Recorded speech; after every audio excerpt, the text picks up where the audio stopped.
We have a special guest today, and she's a vocalist from New York. Born in New York, grew up in Wisconsin, but now she's based in New York.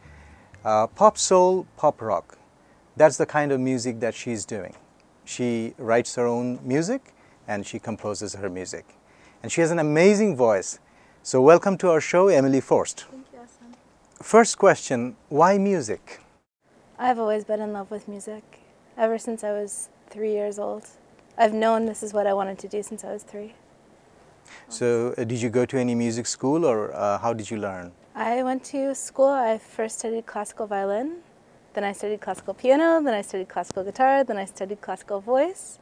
I trained to be a classical composer, but pop music reaches more people, and I want my music to reach people. I want music to raise people's happiness. Your first album, debut album, is out. It's called Here We Go. Here we go. So can we have a little bit of demonstration from that song? Sure, I'll play the title track. This is called Here We Go.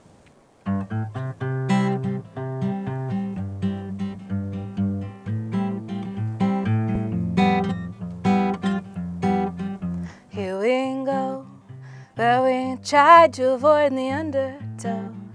We don't know me anymore one of these days. You're gonna have to let me go one of these days. You're gonna have to. Here we go.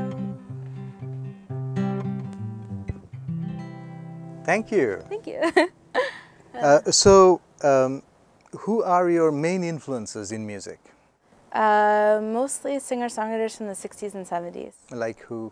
Bob Dylan, Joan Baez, Joni Mitchell, Leonard Cohen, all of the great songwriters. This is interesting because Joan Baez, you mentioned, she wrote a song called Bangladesh, Bangladesh, which is well known in Bangladesh.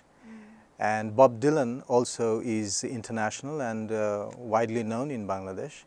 Can we hear a few lines from a Bob Dylan song? Sure. Because, you know, it's interesting because one of Bob Dylan's best known songs, Blowing in the Wind, it has a Bangla version. So we want to hear Blowing in the Wind from you.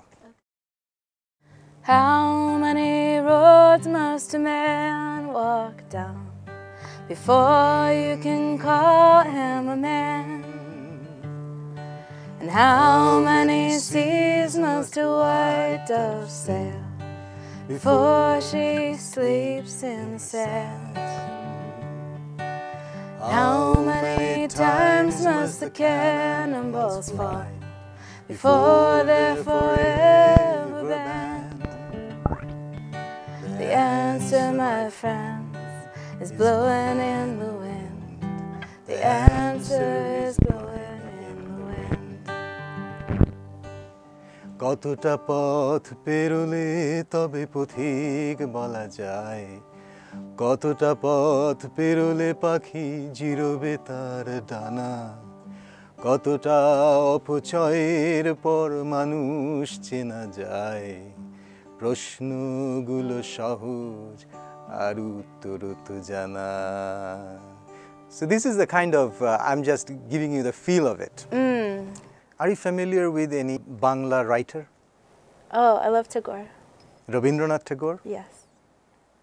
Have you read anything by Yes, I have Gitanjali.